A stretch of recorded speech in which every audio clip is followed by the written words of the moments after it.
Sommaire de cette édition, la poursuite de la tournée du pape François en Afrique. Le souverain pontife a célébré ce samedi l'écuménisme du sang en Ouganda. Le Sénégal en lutte contre les violences faites aux femmes et aux filles. 16 jours d'activité ont été initiés dans le pays pour sensibiliser sur ce fléau.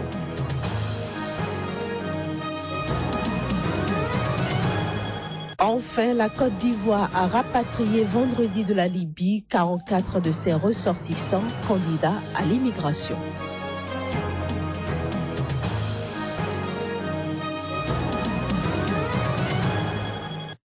C'était là les principaux éléments que nous allons développer dans cette édition. Mais avant, nous allons faire une petite escale au Mali. Le Mali où une attaque à la roquette contre un camp de la mission de l'ONU a fait ce samedi 3 morts et 14 blessés. L'attaque survenue à Kidal, au nord-est du pays, a en effet tué 2 casques bleus de nationalité guinéenne et un civil contractuel de l'ONU.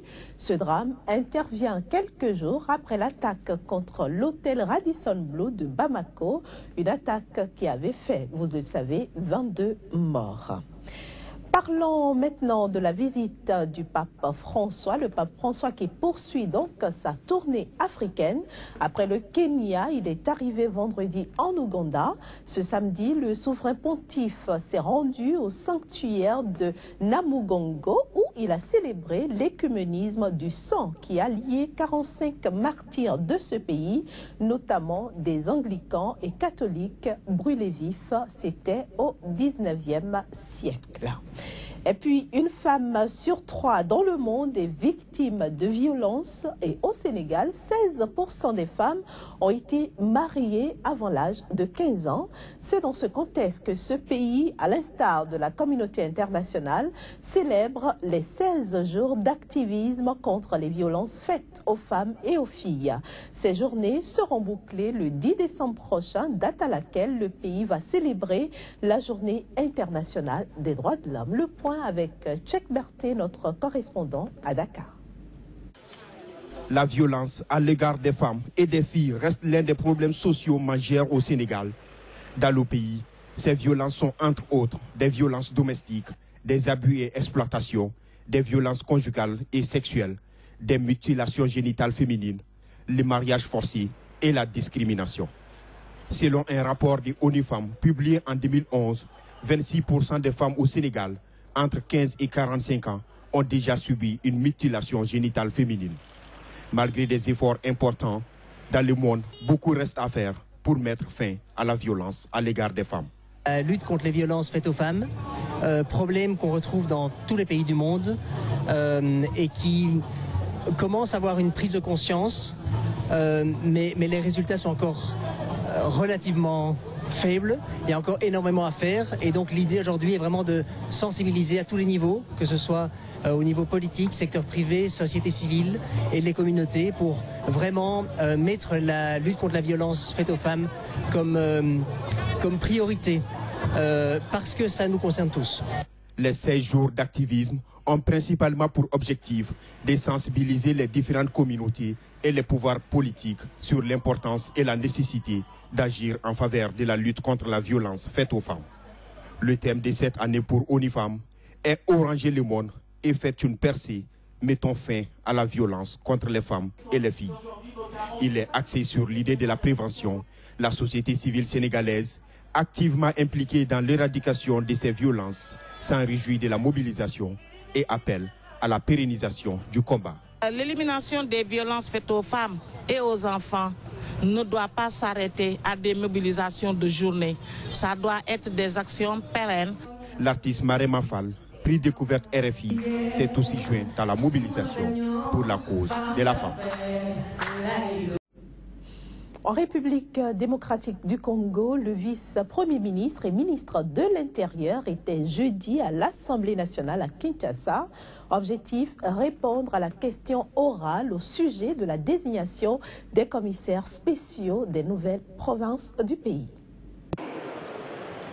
Il n'est pas allé par quatre chemins pour démontrer du haut de la tribune de l'Assemblée nationale que la désignation des commissaires spéciaux à la tête des nouvelles provinces ne viole en aucun cas la Constitution congolaise sur les élections des gouverneurs. Le vice-premier ministre de l'Intérieur, Évariste Bouchab, devant les élus du peuple congolais, a expliqué que cette disposition de nommer les commissaires spéciaux n'est que transitoire. Elle n'a qu'un seul but, celui de faire régner l'ordre public afin d'assurer la continuité des services publics dans les nouvelles provinces. Mais à qui ces commissaires rendront compte et comment les sanctionner lorsqu'il y a mauvaise gestion? Les commissaires spéciaux du gouvernement rendront compte de leur gestion devant les assemblées provinciales. Quand on les rentrer en fonction, ils ne présentent pas un programme devant les assemblées provinciales, ils ne peuvent pas faire l'objet d'une motion de censure. Lorsqu'une assemblée provinciale constate la mégestion ou les compétences, il lui est loisir de s'adresser à l'autorité qui a nommé les commissaires spéciaux pour lui demander de les retirer. Notons que la désignation des commissaires spéciaux est intervenue à la suite d'un arrêt de la Cour constitutionnelle. Le ministre de l'Intérieur a fait savoir que cette désignation est conforme à l'article 168 de la Constitution congolaise qui stipule que ces arrêts de la Cour sont immédiatement exécutoires. Il faut dire que les députés nationaux de l'opposition comme de la majorité ont estimé que la nomination des commissaires spéciaux réduit les provinces au statut de district et que l'arrêt de la Cour constitutionnelle viole la constitution congolaise. Suivons-les au micro de notre correspondante au Congo, Yeyette Mavenganzao. La création des commissaires spéciaux en province revient à mettre en coupe réglée les provinces sous la gestion du pouvoir central en violation de la Constitution. Et les principes sur lesquels s'est basé le gouvernement, le vice-premier ministre pour justifier la décision, ne tiennent pas parce que la première justification, c'est de dire que le pouvoir central peut se substituer aux provinces en cas de carence. Cette possibilité n'est prévue que pour les missions qui relèvent du pouvoir central pour lesquelles le gouverneur représente le pouvoir central. Or, ces commissaires spéciaux ont des pouvoirs étendus pour agir dans tout domaine. Et donc c'est pour ça que nous contestons la légitimité et le pouvoir de ces commissaires spéciaux. Le gouvernement de la République n'a aucune prise sur le gouvernement des provinces. C'est le président de la République, en vertu de l'article 85 de la Constitution, qui peut, en tant que garant du bon fonctionnement des institutions, avoir une certaine, je dirais, un certain pouvoir sur les institutions des provinces. Direction maintenant la Côte d'Ivoire qui a évacué vendredi soir de la Libye 44 de ses ressortissants. Ces derniers étaient bloqués après avoir tenté à maintes reprises de traverser la Méditerranée pour regagner l'Europe. L'opération a été pilotée par le ministre ivoirien de l'intégration africaine et des Ivoiriens de l'extérieur, Ali Koulibaly, qui était d'ailleurs du voyage. Parmi les personnes rapatriées figurent 2 femmes et 3 enfants. Au Burkina Faso, on est maintenant à la veille de l'élection présidentielle qui doit mettre un terme à la transition dans le pays. Les jeunes en pointe dans l'insurrection d'octobre 2014 assurent rester vigilants et ne veulent pas se laisser voler leur lutte dans ce scrutin.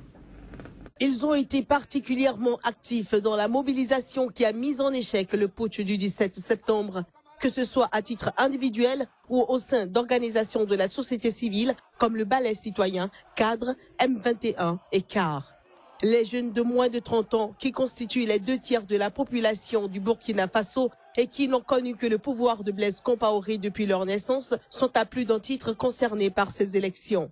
Dans toute l'Afrique, ils sont cités en exemple pour leur lutte qui a inspiré des mouvements démocratiques. Du dimanche 29 novembre, c'est l'une des élections les plus intéressantes même d'ailleurs, parce que c'est la première fois que nous allons à des élections où on ne sait même pas c'est quel parti politique qui va gagner. La lutte n'est pas encore finie, il faut encore remobiliser et redoubler d'ardeur et de vigilance pour ne pas se faire berner par et retomber dans le même système vieux de 27 ans. Voilà pourquoi nous appelons effectivement la jeunesse à se tenir prêt.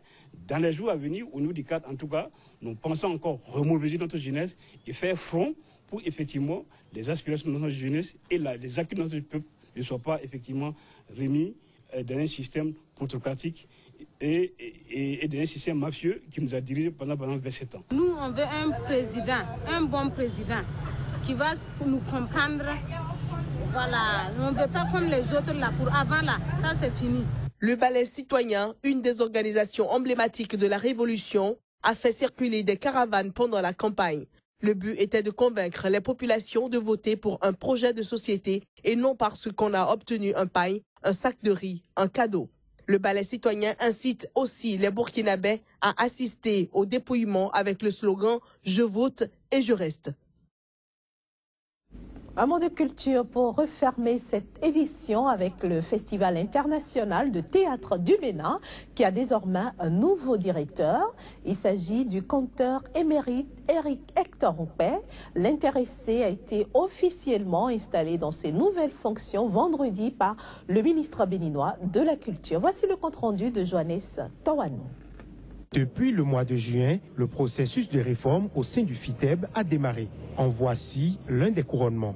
Nommé en Conseil des ministres du 21 novembre 2015, Éric Hector Oupé, poète, ambitionne relever de grands défis à la tête de cette direction. Sa nomination, en effet, ne doit rien au hasard. Un travail de longue haleine au sein du conseil d'administration de la dite structure a permis de dégager 3 noms. Des noms soumis au ministre de tutelle pour désignation. En mettant les 3 noms, ils ont mis les points que chacun d'entre eux a réunis. Nous nous soumettons à ce qui est fait. La politique ne va plus se mêler à certaines institutions de notre pays. Créateur polyvalent et enseignant dans les techniques d'expression écrite et orale, Éric Hector Oupé s'est construit une solide personnalité ainsi qu'une expérience d'exception au théâtre. Conteur, acteur de théâtre et de cinéma entre autres, il affiche de grandes ambitions pour le monde de la culture. Que rêvons-nous de faire du FITEB si Dieu continue de nous prêter vie? Eh bien, je l'avais déjà subodoré que nous allons continuer ce qui a été bien dans le passé et contribuer à corriger ce qui doit l'être aujourd'hui pour qu'émerge une nouvelle tour fidèle. Mais surtout, nous allons dans la modestie de nos moyens inventer, innover, en opérant quelques réformes. La mission première assignée à Éric Hector Oupé est de taille. Organiser le Festival international de théâtre du Bénin sous 8 semaines. Il a promis relever le défi et redonner au milieu du théâtre béninois son éclat le plus lumineux. Voilà, c'est sur ces quelques notes que nous refermons